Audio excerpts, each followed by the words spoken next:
السلام عليكم ورحمة الله وبركاته. الحمد لله رب العالمين والعاقبة للمتقين والصلاة والسلام على رسول الكريم وعلى آله وصحبه أجمعين وعلى من تبعهم بإحسان إلى يوم الدين أما بعد. அன்பிற்குரிய அல்லாஹ் நல்லடியாளர்களே, அல்லாஹ்வுடைய நாட்டத்தின் காரணமாக இந்த வருடத்துடைய ரமதான் 30 பிறையாக மாதம் முழுவதும் பூர்த்தி செய்யப்படுகிறது. அந்த அடிப்படையில் கடைசி பிறை 30வது பிறை நாம் அமர்ந்து கொண்டிருக்கிறோம். அன்பிற்குரிய சகோதரர்களே, நேற்றைய தினம் 29வது ஜுஸுடைய சுருக்கத்தை பார்த்து வந்த நாம் அதற்கு அடுத்ததாக கடைசி ஜுஸுவான 30வது ஜுஸை பார்க்க இருக்கிறோம். இந்த ஜுஸ் அடிப்படையில் குரான் பிரிக்கப்பட்டிருக்கிறது. ஜுஸ் அடிப்படையில் பிரிக்கப்பட்டிருக்கிறது ரசூலா காலத்தில் நடக்கவில்லை, சஹாபாக்கள் காலத்திலும் கிடையாது. அதுக்கு பின்னால் வரக்கூடிய காலத்தில் தான் குரான் ஜுஸ் அளவுக்கு, இந்த 30 ஜுஸ் அளவுக்கு பிரிக்கப்படுகிறது. அதில் இருக்கக்கூடிய தலைப்புகள் அடிப்படையில் 30 ஜுஸுகள் பிரிக்கப்படுகிறது. ஏனென்று சொன்னால் ஒவ்வொரு ஜுஸாக மனப்பாடம் செய்வதற்கும் ஓதுவதற்கும் எளிமையாக இருக்கும் என்ற அடிப்படையில் பிரிக்கப்பட்டது. ஆனால் சூரா அடிப்படையில் பார்க்கும் பொழுது சூரா அடிப்படை எப்படி ஃபாத்தியாவிலிருந்து நாஸ் வரை இருக்கிறது, இந்த அடிப்படையில் இது ரசூலுல்லாஹி சஹாபாக்கள் சொல்லிக் கொடுத்தார். எனவே சூரா அடிப்படையில் பார்க்கும் பொழுது இது ரசூலா காலத்தில் ஆகிவிட்டது. ஆனால் இந்த ஜுஸுகளை பிரிப்பது இது பின்னால் வரக்கூடிய மார்க் அறிஞர்கள் மூலியமாக ஆக்கப்பட்டது என்பதை புரிந்து கொள்கிறோம். இந்த அடிப்படையில் 30வது ஜுஸ் இருக்கிறது. 30வது ஜுஸில் தான் அதிகமான சூறாக்கள் இருக்கிறது. மீதி இருக்கக்கூடிய எந்த ஜுஸிலும் இவ்வளவு அதிகமான சூறாக்களை பார்க்க முடியாது. 30வது ஜுஸில் மிகவும் அதிகமான சூறாக்கள் இருக்கிறது. எனவே இந்த 30வது ஜுஸ் நேற்றிலிருந்து நாம் பார்த்திருப்போம். 29 மற்றும் 30வது ஜுஸ், இந்த 2 ஜுஸுவில் அதிகமாக மறுமை பற்றி பேசப்பட்டிருக்கும். ரொம்ப அதிகமாக நிறைய சூறாக்கள், கிட்டத்தட்ட எல்லா சூறாக்களிலும் எப்படியாவது மறுமை சம்பந்தமான ஏதாவது ஒரு விஷயத்தை பற்றி பேசப்பட்டிருக்கும்.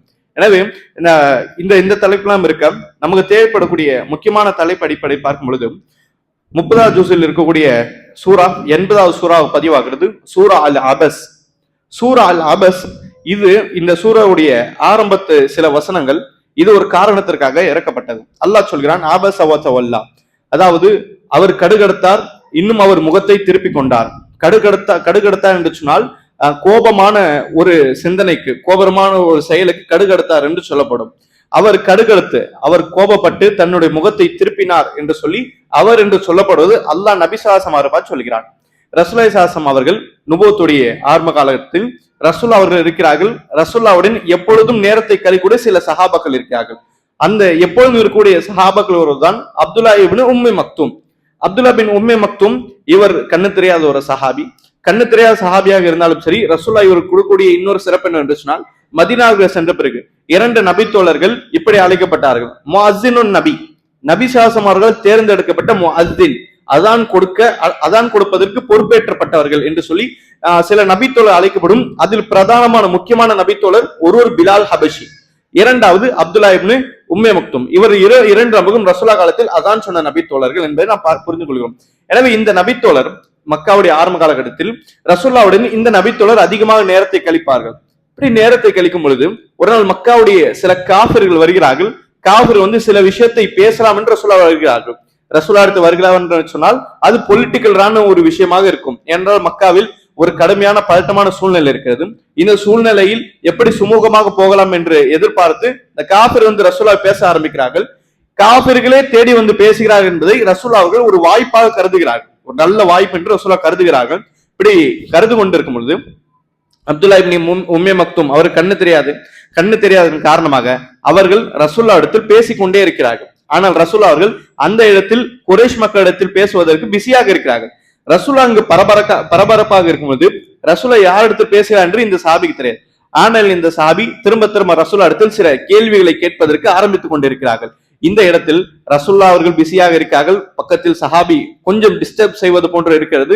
அந்த இடத்தில் ரசூலா அவர்கள் அபஸ், கொஞ்சம் கோபமான ஒரு முகத்தால் ரசூலா அவர்கள் ஒரு திரும்பி பார்க்கிறாங்க. அந்த நபித்தோழர் கோபமான முகத்தால் திரும்பி பார்த்து பிறகு ரசூலா அவர்கள் என்ன செய்கிறார்கள், காபிர்களை நோக்கி திரும்புகிறார்கள்.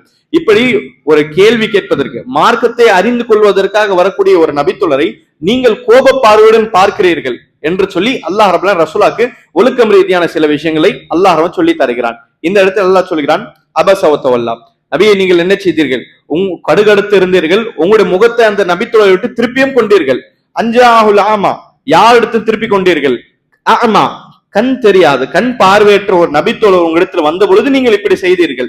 வமா யுத்ரிக லஅல்லஹு யஸக்கா, அவர் தஸ்கியா உள்ளத்தை பரிசுத்தப்படுத்த வந்திருக்கலாமே, இது உங்களுக்கு என்ன தெரியும்? அவர் நல்ல நோக்கத்துடன் வந்திருக்கலாம். அவர் நசியத்தை எடுத்து தன்னுடைய வாழ்க்கையில் அதை லாபகரமாக ஆக்கியிருக்கலாமே, படித்து அறிந்து கொண்டு அமல் செய்வதற்கு அவர் வருகிறார். அப்படி இருக்கக்கூடிய நல்ல நியத்தில் வரக்கூடிய நபரத்தில் நீங்கள் ஏன் இப்படி நடக்கிறீர்கள்? அம்மா மனிஸ்தகனா, இன்னொரு நபர் இருக்காரு, அவன் தேவையற்றவனாக இருக்கிறான், அது காஃபிர். காஃபிர் தேவையற்றவனாக இருப்பான்.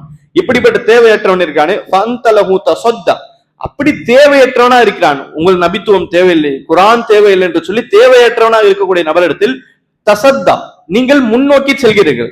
இப்படிப்பட்ட நபரிடத்தான் நீங்கள் முன்னோக்கி செல்கிறீர்கள். ஒமா அலைக்க அல்லா யஸக்கா, உங்களுக்கு என்ன தெரியும்? அவன் நசியத்தை எடுக்காமல் இருக்கலாம், நீங்கள் சொல்லக்கூடிய உபதேசத்தை கேட்காமல் கூட போகலாம். ஒமா அலைக்கு, உங்களுக்கு என்ன தெரியும் என்று சொல்லி அல்லாஹ் சொல்லக்கூடிய அந்த வசனங்களை பார்க்கும். இந்த காஃபிர் இருக்கிறார்களே, அவன் சரி தெளிவாக ஈமான் கொள்வானா என்பது உங்களுக்கு தெரியாது. அவன் கேட்டு அப்படி கூட சென்று விடலாம். ஆனால் அந்த கண் தெரியாத நபித்துவ இருக்காரு, அவர் கேட்டு பயன்பெறக்கூடிய இடத்தில் இருக்கார். எனவே அவரிடத்தில் நீங்கள் அதிகமாக உங்களுடைய கவனத்தை செலுத்துங்கள் என்று சொல்லி அல்லாஹ் ரபுல் ஆலமீன் ஒழுக்கம் ரீதியான ஒரு விஷயத்தை சொல்லி காண்பிக்கிறான். மார்க்கம் ரீதியான ஒரு விஷயம் நம்ம இடத்துல அரை கேட்டான்னு சொன்னால் அந்த பதில் நமக்கு 100% தெளிவாக தெரிகிறது. என்ன குழப்பம் இல்லை, குழப்பம் இருந்தால் தெரியாது என்று சொல்லிவிடும். அதுவே தெளிவாக தெரிகிறது என்று சொன்னால் அந்த இடத்தில் அந்த கேள்விக்கு பதில் சொல்ல வேண்டும், அல்லது அந்த இடத்தில் மார்க்க ரீதியான சட்டங்கள் நமக்கு தெரிகிறது என்று சொன்னால் அந்த சட்டங்களை அந்த இடத்தில் எடுத்து வைக்க வேண்டும். அது ஒரு முஃமினுடைய நல்ல பண்பு. மாறாக கல்வி இருக்கக்கூடிய முஃமினிடத்தில் அது ஃபர்தாகும், அது கடமையாகும் என்பதை இந்த இடத்தில் புரிந்து கொள்கிறோம். நபித்தோழர் வந்தது அவருக்கு ஒரு சந்தேகம் இருப்பதன் காரணமாக வந்தார்.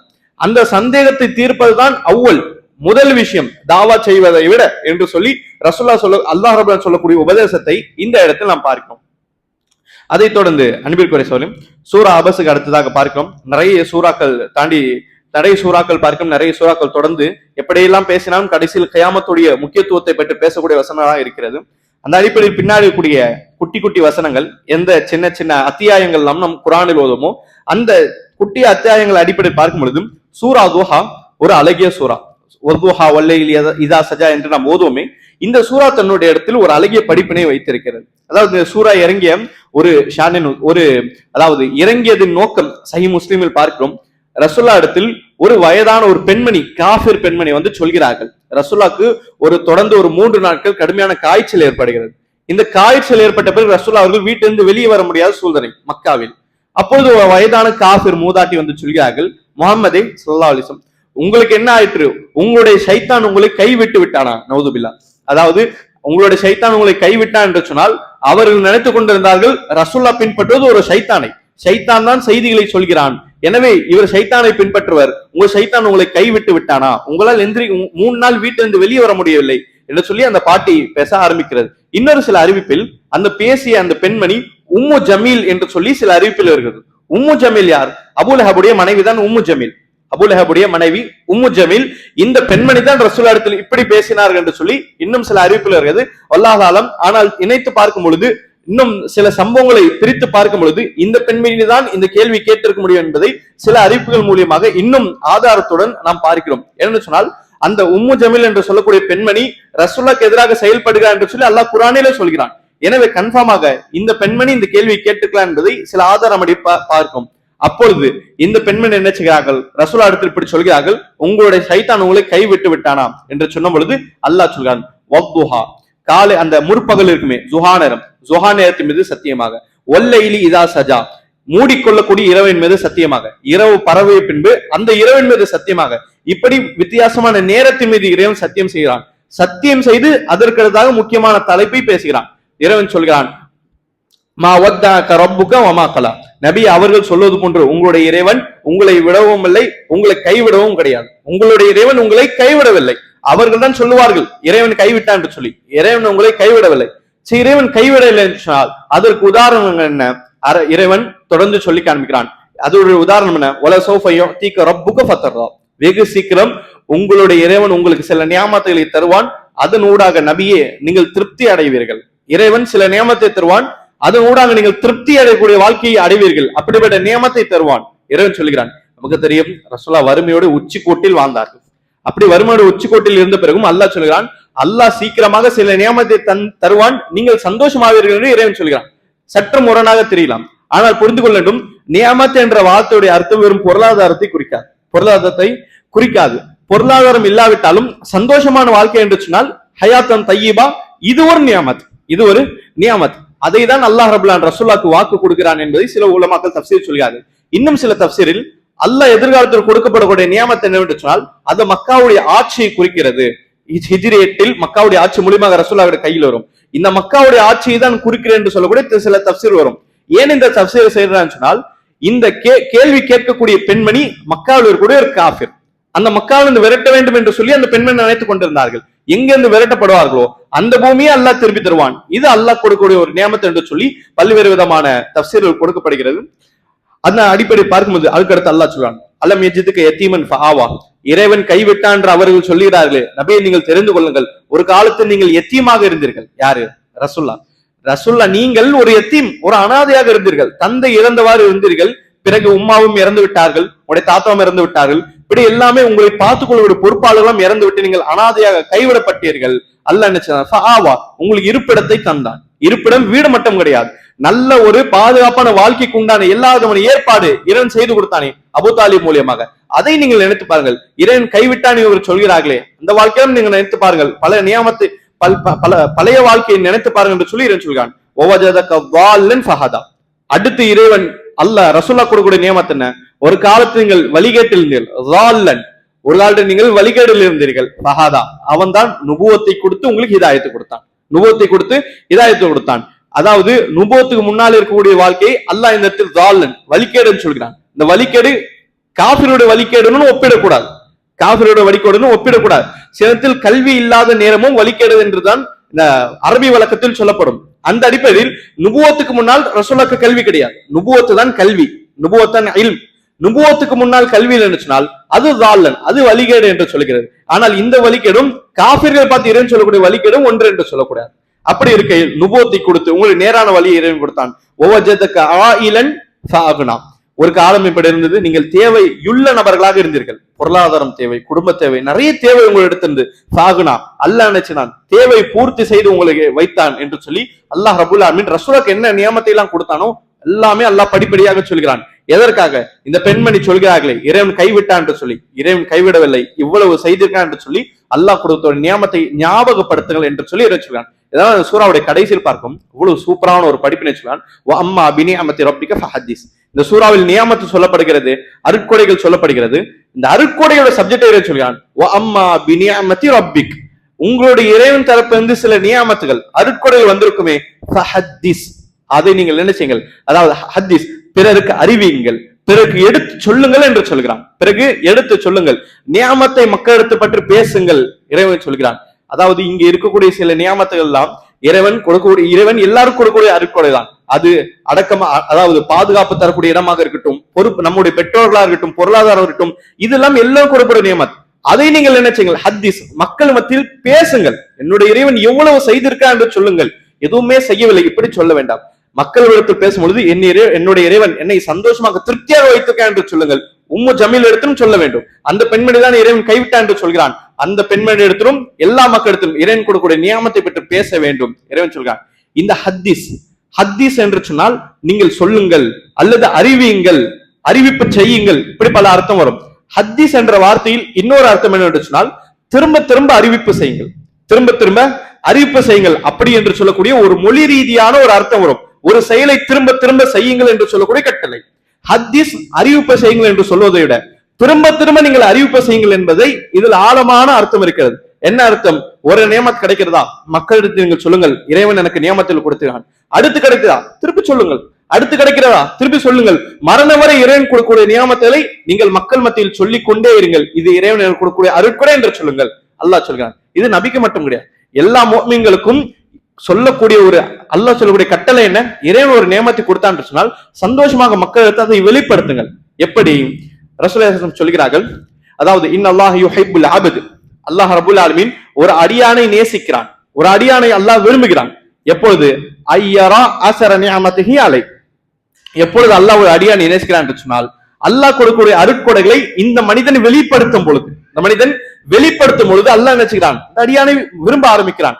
அல்லாஹ் ரப்பல் ஆலமீன் பொருளாதாரம் கொடுத்திருக்கானா, பொருளாதாரம் மூலியமாக நிறைய சதகாக்களை பயங்கரமாக செய்கிறோம், நியாமத்திலே வெளிப்படுத்துகிறோம். குடும்பத்துக்கு செலவு செய்கிறோம், உறவுகள் செய்கிறோம், நிறைய ஹலாலான விஷயத்தை பொருளாதார வைத்து நிறைய செய்கிறோம்.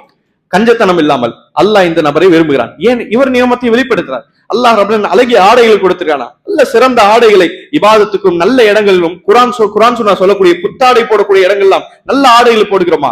இறைவன் கொடுத்த நியமத்திலே வெளிப்படுத்துகிறோம். நமக்கு என்னென்ன தேவைகள், குடும்ப தேவைகள் இருக்கும், எல்லா தேவையும் பூர்த்தி செய்யக்கூடிய வகையில் நல்ல செயல்படுகிறோமா? இறைவன் கொடுக்கக்கூடிய நியமத்தை எல்லாம் வெளிப்படுத்துகிறோம். நம்ம இடத்தில் சின்ன கல்விகள் இருக்கிறது, கல்வி தேவைப்படக்கூடிய இடங்கள் இருக்கிறதா, அந்த இடத்துல அந்த கல்வியை பத்தி பேசுகிறோம். இறைவன் கொடுத்த நியமத்தில் வெளிப்படுத்துகிறோம். ஆக மொத்தம் இறைவன் கொடுத்த நியமத்திலே அருட்கொடைகளை மறைத்து வீணடிக்க வேண்டாம், அதை வெளிப்படுத்துங்கள், வெளிப்படுத்தி சொல்லுங்கள். இது இறைவன் கொடுத்த நியமத். வெளிப்படுத்தாமல் இது என்னால் சம்பாதித்து என்று சொல்லக்கூடாது. வெளிப்படுத்தி இறைவனோடது என்று சொன்னோம் என்று சொன்னால் இது ஒரு நல்ல பண்பு என்று சொல்லி இறைவன் சொல்கிறான். ஆனால் இது இந்த இடத்தில் ஒரே ஒரு தன்மை முஸ்தஸ்னா, இது தனித்து சொல்லப்படும். ஒரே ஒரு தன்மை மட்டும், அதாவது தனித்து சொல்லப்படும். என்னவென்று சொன்னால், எந்த இடத்தில் நம்ம இடத்துல இருக்கக்கூடிய ஒரு நியமத்தை பற்றி நாம் சொல்ல வரும் பொழுது, அல்லாஹ் எனக்கு இதெல்லாம் கொடுத்துக்கிறான் என்று சொல்லி நாம் சொல்ல வருகிறோம் என்று சொன்னால், ஆப்போசிட்டில் இருக்கக்கூடிய அந்த நபர் இதன் மீது பொறாமை கொள்வார் என்று சொல்லக்கூடிய ஒரு சின்ன அபாயம் இருக்கு என்று சொன்னால் அந்த இடத்தில் நியமத்தை மறைப்பது தவறே கிடையாது. நியமத்தை மறைப்பது தவறே கிடையாது. அதற்கு பொய் சொல்லணும் அர்த்தம் கிடையாது. மௌனமாக இருக்க வேண்டும், மௌனமாக இருக்க வேண்டும். ரசூலுல்லாஹி ஸல்லல்லாஹு அலைஹி வஸல்லம் சொல்கிறார்கள், நீங்கள் ஒரு சகோதரருக்கு அல்லாஹ்வுடைய நியமத்தை பற்றி நீங்கள் சொல்லும் பொழுது அவர் அதுல என்ன செய்கிறார்? ஹாசித், பொறாமை கொள்பவராக இருக்க என்று சொன்னால் நீங்கள் அந்த நியமத்தை மறையுங்கள் என்று சொல்கிறார்கள். மறையுங்கள். ரசூலுல்லாஹி ஸல்லல்லாஹு அலைஹி வஸல்லம் சொல்லக்கூடிய செய்தியை பார்க்கும்.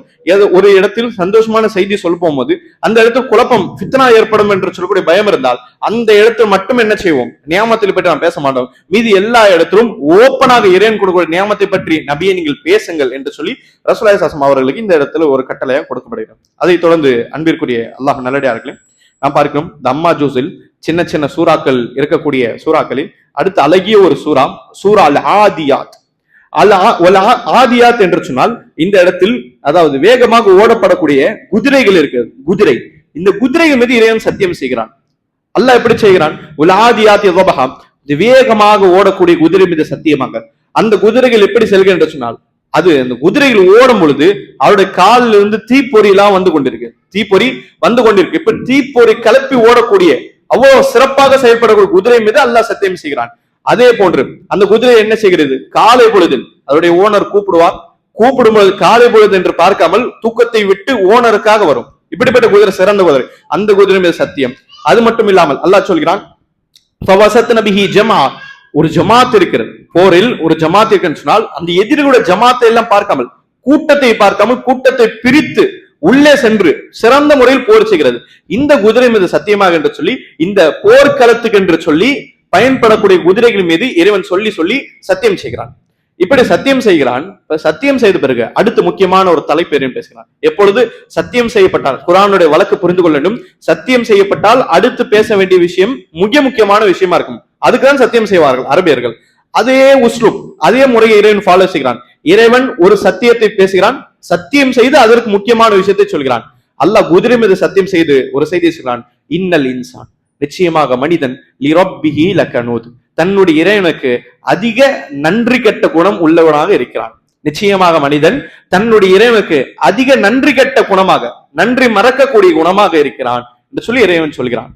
அதில் பிறகு சொல்றான், வைன்னஹு அலா ஸாலிக லஷஹீத், அந்த மனிதன் அவன் தன்னுடைய நஃப்ஸில் கேட்டால் அவனே தனக்கு சாட்சி சொல்வான், நன்றி கெட்டவனாக இருக்கிறேன் என்று சொல்லி அவனே தனக்கு சாட்சி சொல்வான். அப்படிப்பட்டவனாக இருக்கிறான். அதாவது அலட்சியத்தில் இருக்க மாட்டான், அவன் தெளிவாக இருப்பான். தெளிவாக நன்றி கெட்ட குணம், இப்படி மனிதன் இருக்கிறான். அடுத்து வைன்னஹு யுஹிப்புல் கைரி லஷதீத், பொருளாதாரத்தில் அதிகமான ஆசை அவனுக்கு இருக்கிறது. இந்த பொருளாதார ஆசையின் காரணமாக நன்றி கெட்டவனாக இருக்கிறான் என்று சொல்கிறான். இந்த இடத்தில் நன்றி கெட்ட குணத்திற்கு குர்ஆன் பயன்படுத்தக்கூடிய ஒரு வார்த்தை கஃபூர். கஃபூர் என்று சொன்னால் நன்றி மறக்கக்கூடியவன், இது ஒரு அர்த்தம் இருக்கு. இந்த இடத்தில் இறைவன் பயன்படுத்தக்கூடியது கனூது. கனூது என்றால் என்ன தெரியுமா?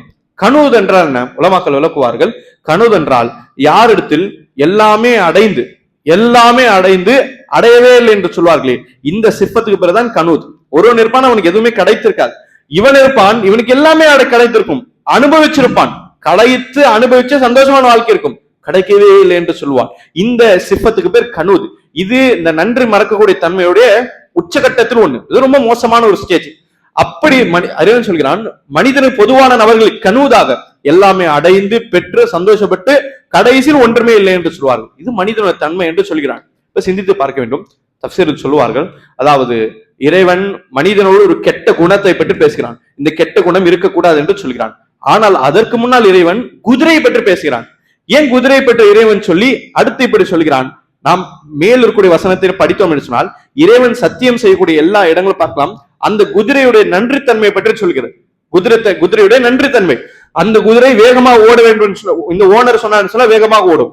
இன்னும் வேகமாக புழுதி பறக்கக்கூடிய அளவில் ஓட வேண்டும் என்று சொன்னால் அப்பயும் ஓடும். தூங்கி கொண்டிருக்கும் பொழுது திடீரென்று போருக்கு போனோம் என்று சொன்னால் காலை குளிர் எல்லாம் பார்க்காமல் காலை தூக்கத்தை விட்டு போருக்கு அந்த குதிரை வரும்.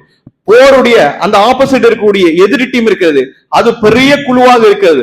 அந்த பெரிய குழுவில் கண்டிப்பாக இறந்து போவோம் என்று தெரியும்.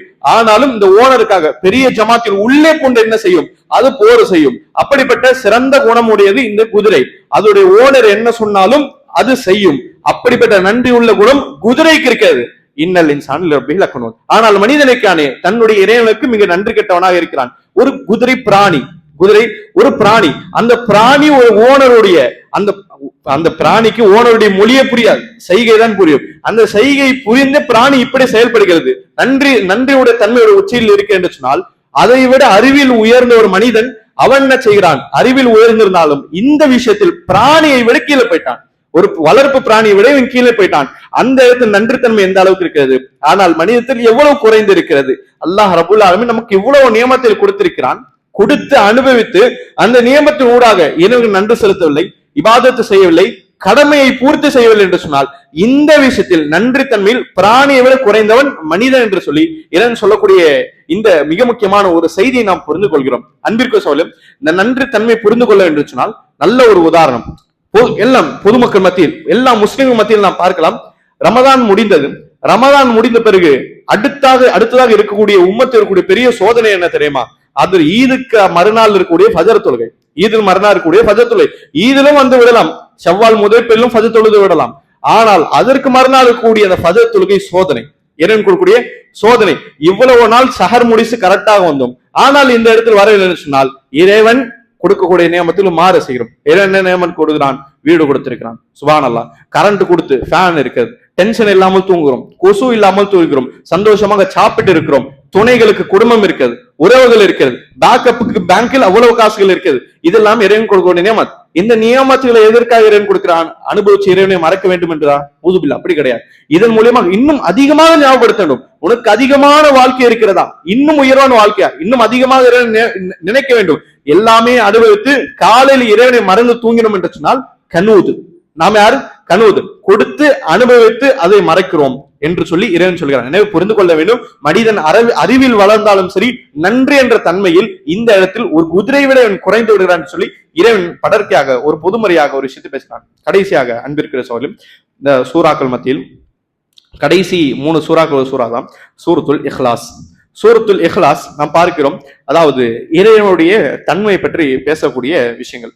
சூரத்துல் இஹ்லாஸ் அன்பிற்குரிய சகோதரிகளும் நம்ம அனைவரும் அதாவது அரபியிலும் தமிழிலும் கண்டிப்பாக தெரிந்து கொள்ள வேண்டிய ஒரு சூறா தான் சூரத்துல் இஹ்லாஸ். என்றால் அப்துல்லா பின் மசூத் அவர்கள் சொல்றார்கள், இன்னஹா ஜாமியுல் லித்தௌஹீத், ஏகத்துவத்தை சுருக்கமாக சொல்லக்கூடிய சூரா சூரத்துல் இஹ்லாஸ் என்று அப்துல்லா பின் மசூத் அவர்கள் சொல்வார்கள். ஏகத்துவத்தை, தௌஹீதை சொல்ல வேண்டும். அல்லாஹ்தான் ஒரே இறைவன், இதை எத்தி வைக்கும் என்று சொன்னால் ஒண்ணுமில்லை. பெரிய பெரிய பயான் செய்வதற்கு முன்னால் சிறியதாக சூரத்துல் இஹ்லாஸை எடுத்து வைத்து அதை விலக்கி சொல்லிவிட்டோம் என்று சொன்னால் ஹலாஸ், தாவா முடிந்து விட்டது. தாவா முடிந்து விட்டது. இறைவனை பற்றி எடுத்து வைத்தோம் என்று சொன்னால் இதுதான் தாவா, இதுதான் அழைப்பு பணி. இந்த அழைப்பு பணி நாம் செய்ய வேண்டும் என்று சொன்னால் சூரத்துல் இஹ்லாஸ் அதோட இடத்தில் மிக முக்கியமான ஒரு விஷயம். குல் ஹுவல்லாஹு அஹத், நபியே நீங்கள் சொல்லுங்கள் அல்லாஹ் ஒரே ஒருவன் தான். இறைவன் என்ற இந்த டாபிக் இருக்கிறது, இறைவன் என்ற இந்த டாபிக் அல்லாஹ் ஒருவன் தான் இருக்க முடியும். 2-3 இருந்தால் உலகம் சீராக இருக்காது. ஒரே ஒரு இறைவன் தான். ஒரு இறைவன் என்று சொல்லி பல கடவுளில் இருக்கக்கூடிய மதங்களுக்கும் அந்த சிந்தனைக்கும் அல்லாஹ் மறுப்பு சொல்கிறான். அடுத்த இறைவன் சொல்றான் அல்லாஹு ஸமத், அந்த இறைவன் ஒருவன் தான், அவன் அல்லாஹ் தான். அந்த அல்லாஹ்வுடைய தன்மை சமத், தேவையற்றவன், அவன் தேவையற்றவன். எந்த ஒரு பால் அபிஷேகம், எந்த ஒரு சர்ச்சில் போய் தன்னைத்தானே அர்ப்பணம் செய்ய வேண்டும், இப்படிலாம் எந்த தேவையும் கிடையாது. இறைவனுக்கு தேவையே கிடையாது. நாம் எது செய்தாலும் நமக்கு தான், அது இறைவனுக்கு தேவை கிடையாது. இபாதத்துகள் நாம் சொர்க்கம் போவதற்கு தான், தேவை கிடையாது. அதே போன்று லம் எலிது வலம் யுலத், அவனுக்கு பெற்றோர்களும் கிடையாது, அவனுக்கு பிள்ளைகளும் கிடையாது. இப்படி பெற்றோர்கள், பிள்ளைகள், குடும்பம், இப்படிப்பட்ட உறவுகள், இப்படி போட்ட பந்தம் இருக்கு என்று சொன்னால் அவனுக்கு தேவை இருக்குன்னு அர்த்தம். பிறப்பு தேவை இருக்கிறது, உணவு தேவை இருக்கிறது, உம்மா அப்பா தேவை, பாதுகாப்பு தேவை, வீடு தேவை, எல்லா தேவையும் இருக்கிறது. தேவை இருப்பவன் கடவுளாக இருக்க வாய்ப்பே கிடையாது. அடுத்தாக இறைவன் சொல்றான் உலமை குல்லஹு குஃபுன் அஹத். கடைசியா இறைவன் சொல்றான் இறைவனுக்கு நிகராக, ஈக்குவலாக யாரும் கிடையாது. குஃபு ஈக்குவல், யாரும் கிடையாது. யாரும் என்று சொன்னால் படைப்பு உயிர் உள்ளது வந்துடும், உயிரற்றது வந்துடும். எதையும் இறைவனுக்கு ஈக்குவலாக ஆக்க முடியாது, இறைவனுக்கு ஈக்குவலாக ஆக்க முடியாது என்று சொல்லி இறைவனுக்கு சரிசமமாக இன்னொரு இறைவனை வைக்கக்கூடிய நபர்களுக்கும் அல்லாஹ் ரப்பல் என்ன செய்யறான், ஒரு பொதுவான ஒரு மறுப்பை தருகிறான். இந்த விஷயம் இருக்கிறது. இதை அரபில் ஓதி நாம் அதை தமிழாக்கம் செய்து அது கொஞ்சம் ஒரு 5 நிமிடம் விளக்கி சொன்னோம் என்று சொன்னால் அன்பிற்கு சகோதரி அவர் ஏற்றுக்கொள்கிறார்கள் இல்லையோ, உள்ளத்தில் ஏகத்துவம், எந்த ஏகத்துவத்திற்கு ரசூலுல்லாஹ் அவர்கள் 23 ஆண்டு காலம் கடுமையான போராட்டத்தை செய்தார்களோ அந்த ஏகத்துவத்தை இந்த சூரான் மூலியமாக எளிமையாக எடுத்து வைக்கலாம், மிகவும் எளிமையாக சொல்லலாம். ஏற்றுக்கொள்கிறார்கள் இல்லையோ, ஆனால் எடுத்து வைத்தோம் என்ற அடிப்படையில் இந்த சூறாவை நம்ம மிகவும் எளிதாக விளக்கலாம். எனவே சூரத்துல் இஹ்லாஸ் அதோட இடத்தில் மிக முக்கியமான ஒரு சூரா என்பதையும் நாம் புரிந்து கொள்கிறோம். இப்படி இருக்கல் அன்பிற்குரிய அல்லாஹ் நல்லதாகும். சூரத்துல் இஹ்லாஸ் அடுத்த சூரத்துல் ஃபலக், சூரத்துல் நாஸ், முஅவ்விஸத்தை என்று சொல்வார்கள். இந்த சூரான் ஊடாக அல்ஹம்துலில்லாஹ் குர்ஆன் முடிப்பெறுகிறது. சூரத்துல் நாஸ் பொறுத்தவரை, சூரத்துல் ஃபலக், சூரத்துல் நாஸ் பொறுத்தவரை பார்க்கணும், இதெல்லாம் துஆக்கள் சூரா, இதெல்லாம் துஆக்கள். குல் அஊது பிரப்பில் ஃபலக், குல் அவுது பிரப்பின் நாஸ், இரவு தூங்கும் பொழுது ஓத வேண்டும், கடமையான தொழுகை பின்னால் ஓத வேண்டும், பயம் வந்துவிட்டது என்று சொன்னால் ஓத வேண்டும். இப்படி அதாவது பிரார்த்தனை, அல்லாஹ்விடத்தில் துஆ கேட்பது என்று சொல்லக்கூடிய துஆக்கள் தான் இந்த சூரத்துல் ஃபலக்கும் சூரத்துல் நாஸ். நாம் பார்க்கிறோம் குர்ஆனுடைய ஆரம்பம் இருக்கிறது. குர்ஆனுடைய ஆரம்பம் ஃபர்ஸ்ட், குர்ஆனுடைய ஆரம்பத்திலும் இறைவன் துஆவை பற்றி பேசுவான். என்ன துஆ? இஹ்தினஸ் ஸிராத்தல் முஸ்தகீம். அதாவது நம்ம அல்லாஹ்விடத்தில் கேட்கிறோம் இஹ்தினஸ் ஸிராத்தல் முஸ்தகீம், நேரான பாதையை கூடிய இறைவனே, இந்த யூதனுடைய பாதை, கிறிஸ்தவ பாதை இதெல்லாம் வேண்டாம், நேரான பாதையை நீ கொடு. அல்லாஹ் அடுத்து துஆவை கேட்கிறோம். குர்ஆனுடைய இறுதியும் துஆ தான். குல் அஊது பிரப்பின் ஃபலக், குல் அஊது பிரப்பின் நாஸ், இதெல்லாம் என்ன? இதுவும் ஒரு துஆ. குர்ஆனுடைய ஆரம்பமும் துஆ, குர்ஆனுடைய இறுதியும் துஆ.